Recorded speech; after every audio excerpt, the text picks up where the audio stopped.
49 అంటే సంతానం, 49 అంటే సంతోషం. నమస్తే, నేను Kavitha. Welcome to I dream news. ప్రస్తుతం మనతో పాటుగా ఉన్నారు బీఆర్ఎస్ సీనియర్ నేత దేవిప్రసాద్ గారు. దేవిప్రసాద్ గారు, నమస్కారం. తెలంగాణలో అన్ని పార్టీల కంటే ముందుగా election results, Karnataka elections results వచ్చిన తర్వాత మేల్కుంది బీఆర్ఎస్ పార్టీనే అనేది వినిపిస్తోంది. నిజమేనా? అది తప్పండి. అంటే ఏ రాజకీయ పార్టీ అయినా నిరంతరం మేల్కోవడం అనేటువంటిది రాజకీయ లక్ష్యం, రాజకీయ పరిణితి, రాజకీయాలకు సంబంధించిన పొలిటికల్ మ్యాచ్యూరిటీ అంటారు కదా.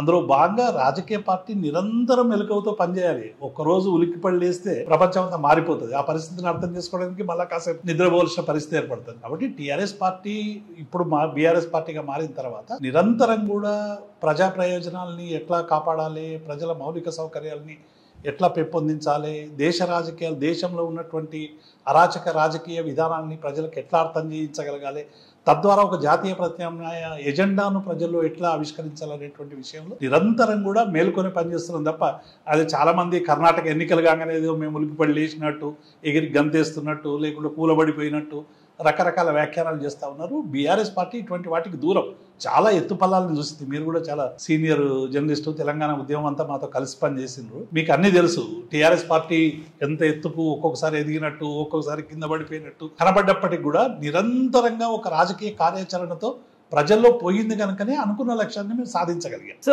ఇప్పుడు ఇల్లు చక్కబెట్టుకోవాలి అనే ఆలోచనతో పక్క రాష్ట్రాల మీద ఫోకస్ కాకుండా కేవలం తెలంగాణ మీదే ఫోకస్ పెట్టాలనే ఉద్దేశంతోనే సీఎం కేసీఆర్ అప్పటికప్పుడు ఎమ్మెల్యేలు ఎమ్మెల్సీల సమావేశాన్ని ఏర్పాటు చేస్తున్నారు అనేది అది కరెక్ట్ కాదు. ఎందుకంటే గౌరవ ముఖ్యమంత్రి గారి ఆలోచన ఏంటంటే జూన్ 2 తెలంగాణ ఆవిర్భావ దినం వస్తా ఉంది. రాష్ట్రం ఆవిర్భవించి తెలంగాణ రాష్ట్ర సమితి అధికారంలోకి వచ్చి 9 సంవత్సరాలు దాటుతున్నటువంటి సందర్భంలో ప్రజల ఆకాంక్షల్ని మనం ఎట్లా ఆవిష్కరించడం, 2014 ముందు ఉన్నటువంటి తెలంగాణ స్థితి ఏంది, 2023లో ఉన్నటువంటి తెలంగాణ స్థితి ఏంది, అప్పుడు ఎన్ని అభివృద్ధి పనులు చేసినాం, ఇప్పుడు ఎన్ని అభివృద్ధి పనులు చేసినాం, అప్పుడు విద్యుత్కు సంబంధించిన సమస్య ఎట్లా ఉండే, ఎట్లా పరిష్కరించగలిగాం, అప్పటికి తాగునీటి సమస్య ఎట్లా ఉండే, ఎట్లా పరిష్కరించగలిగాం, సాగునీటి సమస్య ఎట్లా ఉండే, ఎట్లా పరిష్కరించగలిగాం, సంక్షేమ పథకాలను అప్పటికిప్పటికీ ఎట్లా తీసుకురాగలిగినాం, అంటే ఒక బ్యాలెన్స్డ్ డెవలప్మెంట్ ఎట్లా జరిగింది తెలంగాణలో అనేటువంటి విషయాన్ని ప్రజల దగ్గరికి బాగా తీసుకుపోవాలనేటువంటి ఉద్దేశంతో నిర్వహిస్తున్నటువంటి సమావేశం. సహజంగానే దేశ రాజకీయాలపై చర్చ ఉంటుంది, రాష్ట్ర రాజకీయాలపై చర్చ ఉంటుంది, భవిష్యత్తు కార్యాచరణ ఎట్టుండాలని చర్చ వస్తుంది తప్ప ఇల్లు చక్కబెట్టి, మేము ఇల్లు 9 సంవత్సరాలుగా చదువుతూనే ఉన్నాం, చక్కబెడుతూనే ఉన్నాం. చక్కబెట్టినటువంటి ప్రతి పనిని కూడా ఇలా విధ్వంసం చేయాలని, ప్రజలకు అందకుండా చేయాలని రకరకాల కుయుక్తులు కలిగి ఇంటి మీద దాడి చేసేటువంటి ఒక ప్రయత్నం జరుగుతూ ఉంది.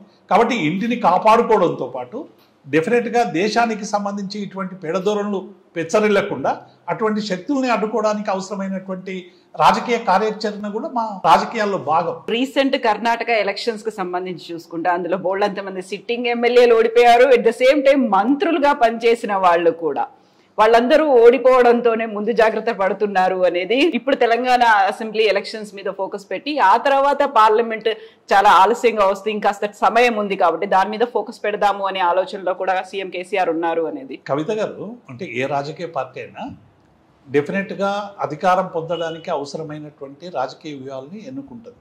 ఆ వ్యూహాల్లో భాగంగా అభ్యర్థుల్ని మార్చకపోవడం అనేటువంటిది మామూలైనటువంటి సమస్య. కర్ణాటకలో వాళ్ళు మార్చినా మార్చకున్నా, ఒకవేళ మార్చకున్నా అట్లే పెట్టినా రిజల్ట్ ఇట్లే ఉండేది, మార్చినా ఇట్లే ఉంది. కారణం ఏంటంటే కర్ణాటకలో భారతీయ జనతా పార్టీ అవలంబించినటువంటి విధానాల పట్ల ప్రజలందరూ కూడా విసుగెత్తిపోయారు.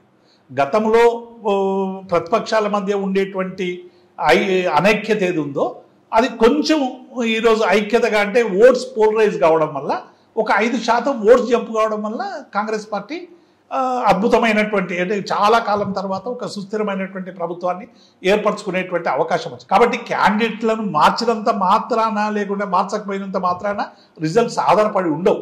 ప్రజల్లో ఉండేటువంటి ఆనాడు పరిపాలిస్తున్నటువంటి పాలకుల పట్ల ప్రజలు ఏం ఆలోచిస్తున్నారనే దాని మీద ప్రభావం ఉంటుంది తప్ప నువ్వు మీరు అన్నట్టు 1-2 నియోజకవర్గాల్లో ఉండొచ్చు, కానీ మొత్తంగా అధికారంలోకి రాకపోవడమా నిరోధించబడడం అనేటువంటి నిర్ణయించేది ఆనాడు అప్పటి వరకు జరుగుతున్నటువంటి పరిపాలన, ప్రజలకు అందుతున్నటువంటి సర్వీసులు, ప్రజలు పరిపాలన పట్ల పెంచుకున్నటువంటి విశ్వాసం కావచ్చు, సంతృప్తి కావచ్చు, వాటి మీద బేరీజ్ చేసుకొని ఎన్నికలు జరుగుతాయి తప్ప రేపు ఇక్కడేదో అక్కడ కర్ణాటకలో కొత్తోళ్ళని పెట్టడం వల్ల అన్ని ఓడిపోయారు కాబట్టి ఇక్కడ బీఆర్ఎస్ పార్టీ అందరికి ఉన్నోళ్ళకే సీట్ ఇస్తుందని ప్రచారం చేసుకుంటే చేసుకునేయండి. అందరికీ సీట్లు ఇస్తే అన్ని గెలుస్తామా, కొన్ని మారిస్తే అన్ని గెలుస్తామా అనేది మా గౌరవ ముఖ్యమంత్రి కేసీఆర్ మించిన రాజకీయ నాయకుడు లేడు. తెలుసు వారికి రాజకీయ వ్యూహం ఉంటది, రాజకీయ పరిణితి ఉంది, సర్వేలు ఉంటాయి, ప్రజలకు సంబంధించిన ఫీడ్బ్యాక్ ఉంటది. కాబట్టి కేసీఆర్ గారు ఏదో అలవోగా అక్కడేమో జరిగింది ఇక్కడేమో జరిగింది అనేటువంటి నిర్ణయాల మీద అంచనాలకు రారు. ఇక్కడ ఉన్నటువంటి స్థానిక పరిస్థితుల మీద అంచనాకు వచ్చి నిజంగా పార్టీకి ఎవరైతే మంచి క్యాండిడేటో వాళ్ళని నిర్ణయించి గెలిచే అవకాశం ఉన్నప్పుడు కూడా ఒక్కొక్కసారి కొందరిని మార్చాల్సిన పరిస్థితి వస్తుంది. కాబట్టి డెఫినెట్గా అది ఒక రాజకీయ వ్యూహంలో భాగం తప్ప కర్ణాటకలో జరిగింది కాబట్టి మేము పెట్టాం అనేటువంటిది కరెక్ట్. ఇప్పుడు మనం సర్వేలు స్ట్రాటజీల గురించి మాట్లాడుకున్నప్పుడు కర్ణాటకలో కీ రోల్ పోషించినటువంటి సునీల్ కనుగోలు కాంగ్రెస్ కి విజయాన్ని చేకూర్చడంలో ఒక కీలకమైన పాత్ర.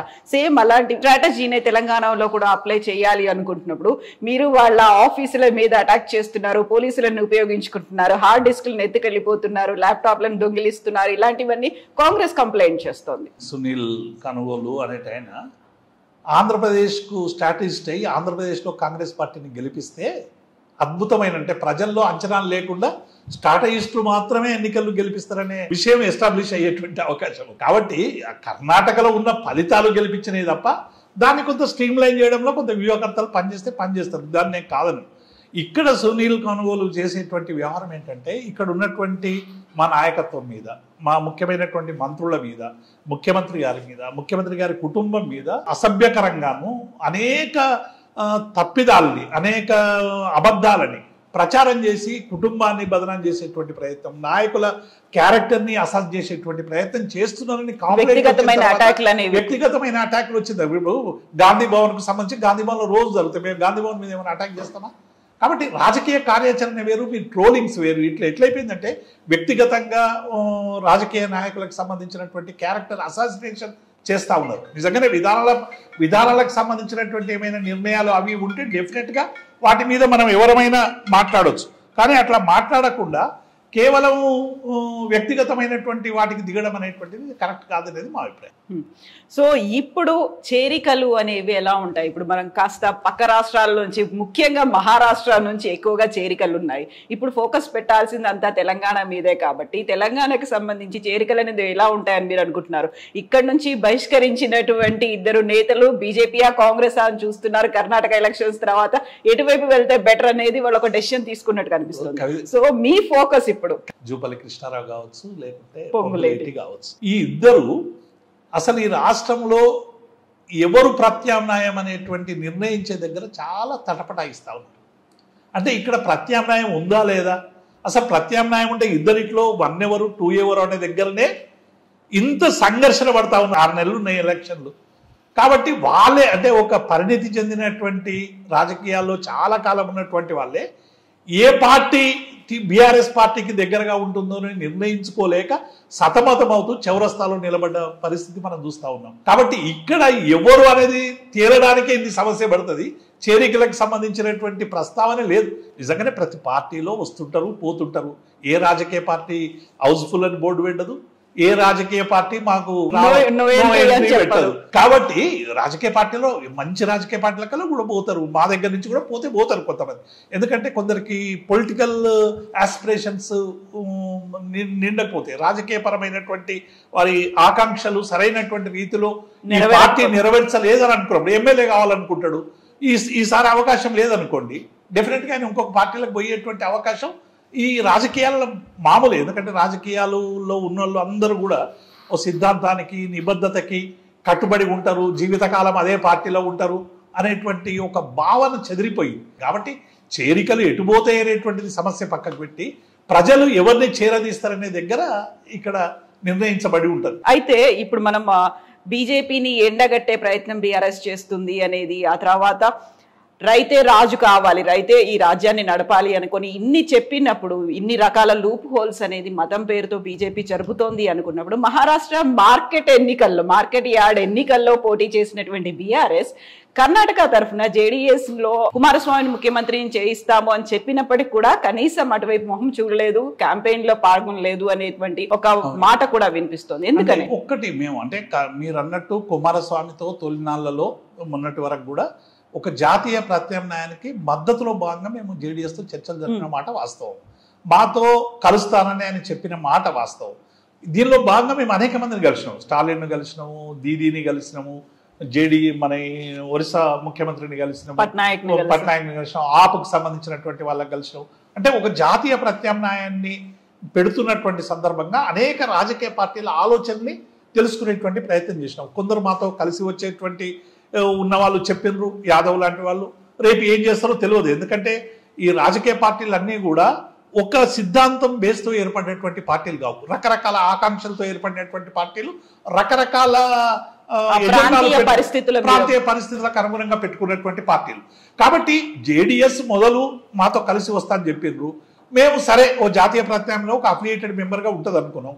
కానీ ఆ తర్వాత క్రమంలో వారు పోటీ చేసినటువంటి సందర్భంలో మేము కర్ణాటకలో వారికి ఎటువంటి పరోక్ష మద్దతు మేము ఇవ్వలేదు, జేడీఎస్ వాళ్ళని గెలిపియండి అని మేము నినాదం ఇవ్వలేదు, మేము ఎవ్వరం ప్రచారంలో పాల్గొనలేదు. ఈ కొంతమంది చేస్తున్నటువంటి కుహాన విమర్శ ఏంటంటే మీరు కర్ణాటకలో ఎందుకు పోటీ చేయలేదు? ఒక జాతీయ పార్టీ అయినంత మాత్రాన అన్ని స్థానాల్లో అన్ని ప్రాంతాల్లో పోటీ చేయాలనే ఆలోచన ఏమి ఉండదు. మాకు స్థానిక బలం లేదు, అక్కడ కర్ణాటకలో స్థానిక బలం లేదు, మా నిర్మాణం ఏర్పడలేదు, మేము ప్రజల్లోకి పోలేదు, మా ఎజెండా ఇంకా స్పష్టంగా ప్రజల్లోకి తీసుకుపోలేదు. గాల్లో మెడలు కడతాం. ఒక రాజకీయ పార్టీ క్షేత్రస్థాయి నుంచి మెడలు కట్టాలి తప్ప గాల్లో మెడలు కట్టదు. అందుకే మహారాష్ట్రలో మేము క్షేత్రస్థాయి మెడలు కట్టే ప్రయత్నం చేస్తా ఉన్నాం. స్థానిక సంస్థలకు సంబంధించినటువంటి ప్రజాప్రతినిధుల్ని గెలిపించుకోవడం ద్వారా రేపు రాష్ట్ర నాయకత్వాన్ని స్థానిక నాయకత్వం నుంచి బలపడతారు. మీకు గుర్తుంటుంది కవిత గారు, 2001లో టీఆర్ఎస్ పార్టీ ఏర్పడినప్పుడు మొట్టమొదటిసారి మేము చేసిన ప్రయత్నం ఏంటి? స్థానిక సంస్థల ఎన్నికల్ని మేము ఒక ఆయుధంగా తీసుకున్నాం. వందలాది ఎంపీటీసీలను గెలిచినాం, వందలాది జడ్పీటీసీలను గెలిచినాం, 2 జిల్లా పరిషత్ చైర్మన్లను మేము ఆక్యుపై చేసుకున్నాం. కాబట్టి ఇవన్నీ కూడా ఎట్లయిపోయినాయి అంటే ఆ రోజు స్థానిక సంస్థల నుంచి బాగా అద్భుతమైనటువంటి నాయకత్వం వచ్చి తెలంగాణ ఉద్యమంలో బ్రహ్మాండంగా పనిచేసినటువంటి ప్రజాప్రతినిధులందరినీ కూడా చూసినాం. కాబట్టి మేము మహారాష్ట్రలో మాకు నిర్మాణం ఏర్పడ్డది, తండోపతండాలుగా జనాలు వస్తూ ఉన్నారు, 3 ట్రెడిషనల్ పార్టీల్ని ప్రజలు చీత్కరించుకుంటున్నారు. వారానికి ఒకసారి నీళ్లు మాకేం కర్మ, పక్కకున్నటువంటి జైరాబాద్లో పక్కకున్నటువంటి ఇంకో టౌన్లో రోజు వస్తూ ఉన్నాయి, మాకెందుకు వస్తలేవు అనే ప్రశ్న వస్తూ ఉంది. పక్కకున్న తెలంగాణలో 24 గంటల కరెంట్ ఉంది, మాకు ఈ 10 గంటలు లొల్లేంది అని అడుగుతా ఉన్నారు. ఇక్కడ 2000 పెన్షన్ ఉంది, మాకు 5500 ఉందని ఆవేదన చెందుతా ఉన్నారు. ఇటువంటి సమస్యలున్న దగ్గర మా స్థానిక నిర్మాణం బలోపేతమయ్యేటువంటి అవకాశం ఉందనేటువంటి విషయంలో మేము మహారాష్ట్ర మీద దృష్టి పెట్టాం. ఒక జాతీయ పార్టీ అన్నిట్లో పోటీ చేయాలని నిబంధన లేదు, అవసరం లేదు, మాకు అగత్యం లేదు. తెలంగాణకి సంబంధించి రీసెంట్ గా కేటీఆర్ ఒక మాట అన్నారు, ఈసారి జరగబోయే ఎన్నికల్లో మాకు 100 స్థానాలు ఇవ్వండి అని. సో రేపు అదే దిశానిర్దేశం, మార్గదర్శకత్వం అదే చేయబోతున్నారా? మీరు ఎన్ని వస్తాయి ఈసారి? 3rd దఫా కూడా మేమే వస్తాం, 3వ దఫా అని అంటున్నప్పుడు ఇప్పుడు మేము గతంలో మీకు గుర్తుంటుంది కవిత గారు, తెలంగాణ ఉద్యమం సందర్భంగా మేము కార్పొరేషన్ ఎన్నికల్లో పోటీ చేయలేదు. హైదరాబాద్లో మాకు నిర్మాణం లేదు, చాలా స్పష్టంగా మనం చెప్పుకోవచ్చు. ఆ తర్వాత మొన్న 15లో జరిగినటువంటి ఎన్నికల్లో కేటీఆర్ గారు ఒక ప్రకటన చేశారు, జిహెచ్ఎంసీలో మేము 99 గెలవబోతున్నాం. చాలా మంది రాజకీయ నాయకులు అపహాస్యంగా మాట్లాడినటువంటి వాళ్ళు ఉన్నారు, అవహేళన చేసినటువంటి వాళ్ళు ఉన్నారు, మీ నిర్మాణం కంటే ఎక్కువగా మాట్లాడుతున్నటువంటి వాళ్ళు అన్నారు, రాజకీయ పరిణితి లేని నాయకుడు అని కేటీఆర్ను దుర్భాషలాడిను. కానీ రిజల్ట్స్ ఏం సూచించినాయి కవిత గారు? మేము చెప్పిన 99 కంటే ఒక సీట్ ఎక్కువ సంపాదించుకున్నాం. 100 సీట్లతో జిహెచ్ఎంసీలో మేము గెలిచినాం. అంటే కేటీఆర్ గారికి ప్రజల్ని అధ్యయనం చేయడంలోనూ ప్రజాక్షేత్రంలో ఉన్నటువంటి విషయాల పట్ల ఒక అవగాహన ఉన్నటువంటి రాజకీయ పరిణితి చెందినటువంటి నాయకుడు. కాబట్టి క్షేత్రస్థాయి ఆధారంగా ఆ రోజు 100 సీట్లు జిహెచ్ఎంసీలు వస్తాయని చెప్పిండు. ఈ రోజు రాష్ట్రంలో పరిస్థితి ఉంది కాబట్టి 100 సీట్లు వస్తాయని చెప్పిండు. డెఫినెట్గా 100 గెలుస్తాం. అందులో మేము 63 నుంచి 83కి వచ్చినాము, 83 నుంచి 100కి వస్తాం. ఆల్రెడీ ఇప్పుడు 102, 103 ఉన్నాం మేము. కాబట్టి డెఫినెట్గా మేము ఇప్పుడు ఉన్న అన్ని స్థానాల్ని నిలుపుకోవడానికి ప్రయత్నం చేస్తాం.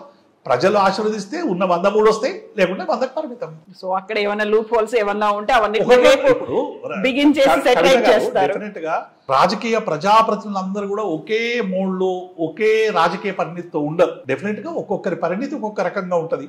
ఒక్కొక్కసారి ఆ పరిణితి మనం పాస్ కావడం కంటే తక్కువ ఉందనుకో, మనం ఏం చేస్తాం అక్కడ ఒక్కొక్కసారి విరుద్ధమైనటువంటి రిజల్ట్స్ వచ్చినాయి. మన పోయినసారి మహబూబ్ నగర్ లో 13 గెలిచినాం, మా జూపల్లి కృష్ణారావు గారు ఓడిపోయారు. ఇప్పుడు ఆయనే పార్టీ పెట్టాలనే ప్రయత్నం చేస్తూ ఉన్నారు. కాబట్టి ఒక్కొక్క దగ్గర ఒక్కొక్క రకమైన ఇష్యూస్ జరుగుతూ ఉంటాయి. స్థానిక సమస్యలు కావచ్చు, వారి యాటిట్యూడ్ కావచ్చు, ప్రజల పట్ల వాళ్ళు అవలంబించేటువంటి వైఖరి కావచ్చు, ప్రజా సమస్యలు పరిష్కరించే దగ్గర వాళ్ళు తీసుకునేటువంటి చొరవ కావచ్చు, గౌరవ ముఖ్యమంత్రి గారు ఇస్తున్నటువంటి సంక్షేమ అభివృద్ధి పథకాలని సరైనటువంటి రీతిలో ఆవిష్కరించడంలో వైఫల్యం కావచ్చు, ఇవన్నీ పనిచేసి ఒకరిద్దరు పోతారు. కానీ మెజారిటీగా ఇవాళ కేసీఆర్ ప్రభుత్వాన్ని కాపాడుకోవాలి, కేసీఆర్ ప్రభుత్వం ఉండాలి, కేసీఆర్ రావడం ద్వారానే తెలంగాణ సాధ్యమవుతుంది. ఈ దేశవ్యాప్తంగా వస్తున్నటువంటి విశృంఖల విధ్వంస మత రాజకీయాలను ఎదుర్కోవడానికి ఈ నాయకుడిగా కేసీఆర్ గారు నిలబడుతున్నటువంటి ఒక భావన ఇలా ప్రజలు బలంగా ఉంది. కాబట్టి మేము 100 సీట్లు వస్తాయని చెప్తా ఉన్నాం. సో రేపటి మీటింగ్ కి కర్ణాటక ఎలక్షన్ రిజల్ట్స్ కి సంబంధం లేదు. At the same time Karnataka election result అనేది మన దగ్గర రిపీట్ కాదు, అంతే కదా? 100% కర్ణాటకకు సంబంధించిన ఎన్నికల ఫలితాలు ఇక్కడ రిపీట్ అయ్యే అవకాశమే లేదు. ఎందుకంటే కర్ణాటక పరిపాలన వేరు, కర్ణాటక ప్రజలు వేరు, కర్ణాటక సమస్యలు వేరు, కర్ణాటకలో ఉన్నటువంటి స్థితిగతులు వేరు. తెలంగాణలో ఉండేటువంటి స్థితిగతులు అనేక ఆకాంక్షల మధ్య తెచ్చుకున్నటువంటి తెలంగాణ, నీళ్ల కోసం తల్లాడిన తెలంగాణ, కరెంటు కోసం కొట్లాడిన తెలంగాణ. కాబట్టి ఈ అన్ని సమస్యలు పరిష్కరించుకొని ఒక అద్భుతమైనటువంటి పరిపాలన వైపు పోతున్నటువంటి మాకు కర్ణాటక ఎందుకు ఇక్కడ రిపీట్ అవుతుంది? రిపీట్ కావాల్సిన పరిస్థితులు లేవు, అయ్యేటువంటి అవకాశం. కానీ ఒక రాజకీయ పార్టీగా కర్ణాటకలో జరిగినటువంటి రాజకీయ మార్పుకు సంబంధించి చర్చ జరుగుతుంది, జరగకుండా ఏముండదు. అంటే భారతీయ జనతా పార్టీ దక్షిణాదిలో బేస్ చేసుకొని మొత్తంగా కూడా దక్షిణాదిని ఇవాళ ఆవహించాలని చేస్తున్నటువంటి ఒక దుర్మార్గం. సౌత్ ఇండియా అనే ఒక నినాదాన్ని కూడా తీసుకొచ్చేసారు. సీయుడ కంటే కూడా అంటే దక్షిణాదిలో ఇవాళ ఒక బలమైనటువంటి ప్రాంతీయ పార్టీలు చాలా కాలంగా బీజేపీకి వ్యతిరేకంగా పోరాడుతూ ఉన్నాయి, ఒక జాతీయ ప్రత్యామ్నాయాన్ని ప్రశ్నిస్తూ ఉన్నాయి. ఈ ప్రశ్నించేటువంటి క్రమంలో ఈ గొంతులు నొక్కాలని, ఒక స్థానం సుస్థిరం చేసుకోవాలని వారు కలలు కన్నారు. కర్ణాటక బేస్తో మిగతా రాష్ట్రాల మీద దాడి చేయాలని. ఆ బేస్ని ఇవాళ ప్రజలు కూలగొట్టి మీకు ఆ స్థితి లేదు, మీరు ఇక్కడ స్థానం లేదు, మేము దక్షిణాది నుంచి అప్రతిహితంగా నార్త్కి వస్తాం, నార్త్కి వచ్చి మీ అక్కడ కూడా మీ బేస్ ఉడగొడతామని కర్ణాటక ప్రజలు ఇచ్చిన తీర్పే ఇక్కడ కూడా రిపీట్ అయింది. Yes, thank you so much, Devi Prasad garu. Thank you, Andy. That's all with Devi Prasad garu. This is Kavita signing off.